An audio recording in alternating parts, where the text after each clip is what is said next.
What does he say about guns, if anything? What about taxes? Here's the senator. Good evening. I'm Marco Rubio. I'm blessed to represent Florida in the United States Senate. Let me begin by congratulating President Obama on the start of his second term. Tonight, I have the honor of responding to his State of the Union address on behalf of my fellow Republicans. And I'm especially honored to be addressing our brave men and women serving in the armed forces and in diplomatic posts around the world. You may be thousands of miles away, but you are always in our prayers. The State of the Union address is always a reminder of how unique America is. See, for much of human history, most people were trapped in stagnant societies where a tiny minority always stayed on top and no one else even had a chance. But America is exceptional because we believe that every life at every stage is precious and that everyone everywhere has a God-given right to go as far as their talents and hard work will take them. Like most Americans, for me, this ideal is personal. My parents immigrated here in pursuit of the opportunity to improve their life and to give their children the chance at an even better one. They made it to the middle class, my dad working as a bartender and my mother as a cashier and a maid. I didn't inherit any money from them, but I inherited something far better, the real opportunity to accomplish my dreams. This opportunity to make it to the middle class or beyond, no matter where you start out in life, it isn't bestowed on us from Washington. It comes from a vibrant free economy where people can risk their own money to open a business. And when they succeed, they hire more people who in turn invest or spend their money they make helping others start a business and create jobs. Presidents in both parties, from John F. Kennedy to Ronald Reagan, have known that our free enterprise economy is the source of our middle-class prosperity. But President Obama, he is the cause of our problems. That the economic downturn happened because our government didn't tax enough, spend enough, or control enough. And therefore, as you heard tonight, his solution to virtually every problem we face is for Washington to tax more, borrow more, and spend more. This idea that our problems were caused by a government that was too small, it's just not true. In fact, a major cause of our recent downturn was a housing crisis created by reckless government policies. And the idea that more taxes and more government spending is the best way to help hardworking middle-class taxpayers, that's an old idea that's failed every time it's been tried. More government isn't going to help you get ahead. It's going to hold you back. More government isn't going to create more opportunities. It's going to limit them. And more government isn't going to inspire new ideas, new businesses, and new private sector jobs. It's going to create uncertainty. Because more government breeds complicated rules and laws that small businesses can't afford to follow. Because more government raises taxes on employers who then pass the costs on to their employees through fewer hours, lower pay, and even layoffs. And because many government programs that claim to help the middle class often end up hurting them. For example, Obamacare. It was supposed to help middle-class Americans afford health insurance. But now some people are losing the health insurance they were happy with. And because Obamacare created expensive requirements for companies with more than 50 employees, now many of these companies aren't hiring. Not only that, they're being forced to lay people off and switch from full-time employees to part-time workers. Now, does this mean that there's no role for government? Of course not. It plays a crucial part in keeping us safe, enforcing rules, and providing some security against the risks of modern life. But government's role is wisely limited by the Constitution, and it can't play its essential role when it ignores those limits. There are valid reasons to be concerned about the president's plan to grow our government. But anytime anyone opposes the president's agenda, he and his allies usually respond by falsely attacking their motives. When we point out that no matter how many job-killing laws we pass, our government can't control the weather, he accuses us of wanting dirty water and dirty air. When we suggest we strengthen our safety net programs by giving states more flexibility to manage them, he accuses us of wanting to leave the elderly and the disabled to fend for themselves. And tonight, he even criticized us for refusing to raise taxes to delay military cuts, cuts that were his idea in the first place. But his favorite attack of all is that those of us who don't agree with him, that we only care about rich people. Mr. President, I still live in the same working-class neighborhood I grew up in. My neighbors aren't millionaires.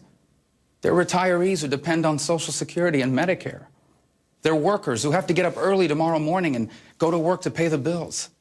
They're immigrants who came here because they were stuck in poverty in the countries where the government dominated the economy. The tax increases and the deficit spending you propose will hurt middle-class families. It will cost them their raises. It will cost them their benefits. It may even cost some of them their jobs. And it will hurt seniors because it does nothing to save Medicare and Social Security. So, Mr. President, I don't oppose your plans because I want to protect the rich. I oppose your plans because I want to protect my neighbors, hardworking middle-class Americans who don't need us to come up with a plan to grow the government. They need a plan to grow the middle class. Economic growth is the best way to help the middle class. Unfortunately, our economy actually shrank during the last 3 months of 2012. But if we can get the economy to grow at just 4% a year, it would create middle-class jobs, and it would reduce our deficits by almost $4 trillion over the next decade. Tax increases can't do this. Raising taxes won't create private sector jobs, and there's no realistic tax increase that could lower our deficits by almost $4 trillion. That's why I hope the president will abandon his obsession with raising taxes and instead work with us to achieve real growth in our economy. One of the best ways to encourage growth is through our energy industry. Of course, solar and wind energy should be a part of our energy portfolio. But God also blessed us with America with abundant coal, oil, and natural gas. Instead of wasting more taxpayer money on so-called clean energy companies like Solyndra, let's open up more federal lands for safe and responsible exploration. And let's reform our energy regulations so that they're reasonable and based on common sense. If we can grow our energy industry, it will make us energy independent. It will create middle-class jobs, and it will help bring manufacturing back from places like China. Simplifying our tax code will also help the middle class because it will make it easier for small businesses to hire and grow. And we agree with the president. We should lower our corporate tax rate, which is one of the highest in the world, so that companies will start bringing their money and their jobs back here from overseas. Grow our economy if we have a legal immigration system that allows us to attract and assimilate the world's best and brightest. We need a responsible, permanent solution to the problem of those who are here illegally. But first, we must follow through on the broken promises of the past to secure our borders and enforce our laws. Helping the middle class grow will also require an education system that gives people the skills today's jobs entail and the knowledge that tomorrow's world will require. We need to incentivize local school districts to offer more advanced placement courses and more vocational and career training. And we need to give all parents, especially the parents of children with special needs, the opportunity to send their children to the school of their choice.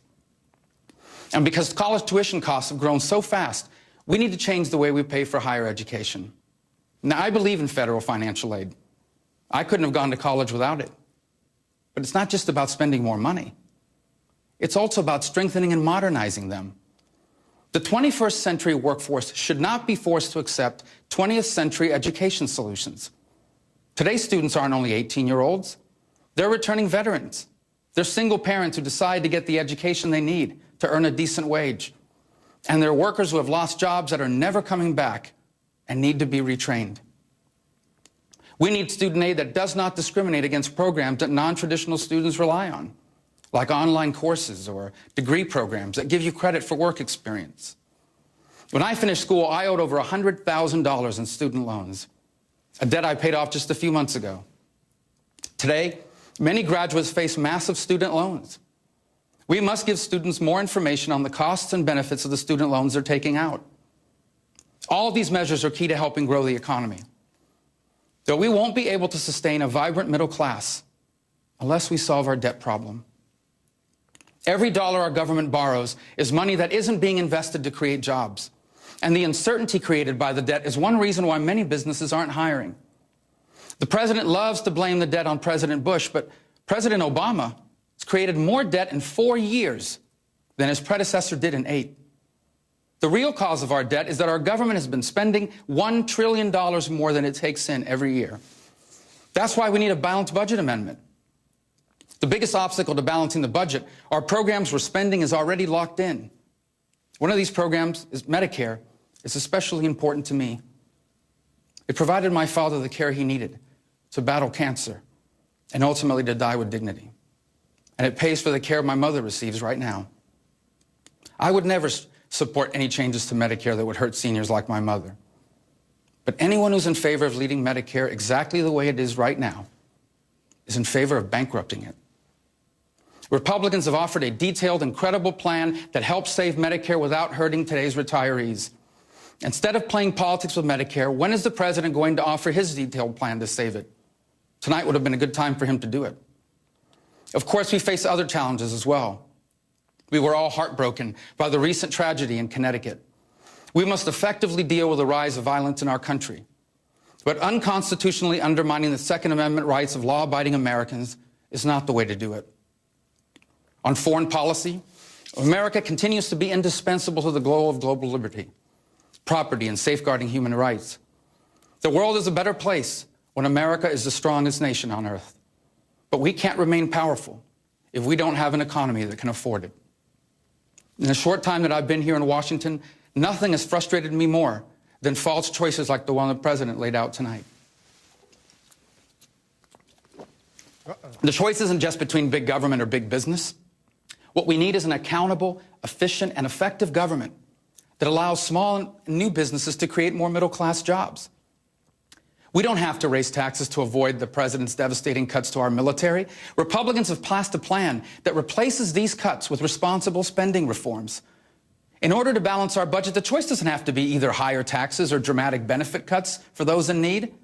Instead, we should grow our economy so that we can create new taxpayers, not new taxes. And so our government can afford to help those who truly cannot help themselves. And the truth is, every problem can't be solved by the government. Many are caused by the moral breakdown in our society. And the answer to these challenges lie primarily in our families and our faiths, not our politicians. Despite our differences, I know that both Republicans and Democrats love America. I pray we can come together to solve our problems, because the choices before us could not be more important. If we can get our economy healthy again, our children will be the most prosperous Americans ever. And if we do not, we will forever be known as the generation responsible for America's decline. At a time when one showdown after another ends in short-term deals that do little or nothing about our real problems, some are starting to believe that our government leaders just can't or won't make the right choices anymore. But our strength has never come from the White House or the Capitol. It's always come from our people. A people united by the American idea that if you have a dream and you're willing to work hard, nothing should be impossible. Americans have always celebrated and been inspired by those who succeed. But it's the dreams of those who are still trying to make it that sets our nation apart. Tonight, all across this land, parents will hold their newborn children in their arms for the first time. For many of these parents, life has not gone the way they had planned. Maybe they were born into circumstances they found difficult to escape. Maybe they've made some mistakes along the way.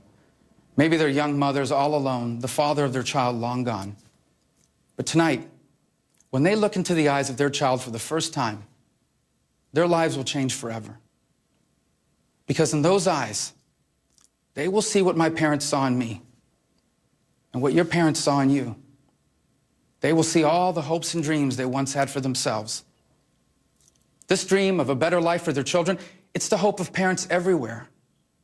Politicians here and throughout the world have long promised that more government can make those dreams come true. But we Americans have always known better. From our earliest days, we embraced economic liberty. And because we did, America remains one of the few places on earth where dreams like these even have a chance. Each time our nation has faced great challenges, what has kept us together was our shared hope for a better life. Now, let that hope bring us together again to solve the challenges of our time and write the next chapter in the amazing story of the greatest nation man has ever known. Thank you for listening. May God bless all of you. May God bless our president. And may God continue to bless the United States of America. Florida Senator Marco Rubio delivering the official Republican response and offering a very, very different vision for the future than the president did just moments ago in his State of the Union address. A different vision on a whole host of domestic issues, setting the scene potentially for some bitter partisan battles in the weeks and months to come, with a lot at stake for the American people. Jake Tapper is watching what's going on.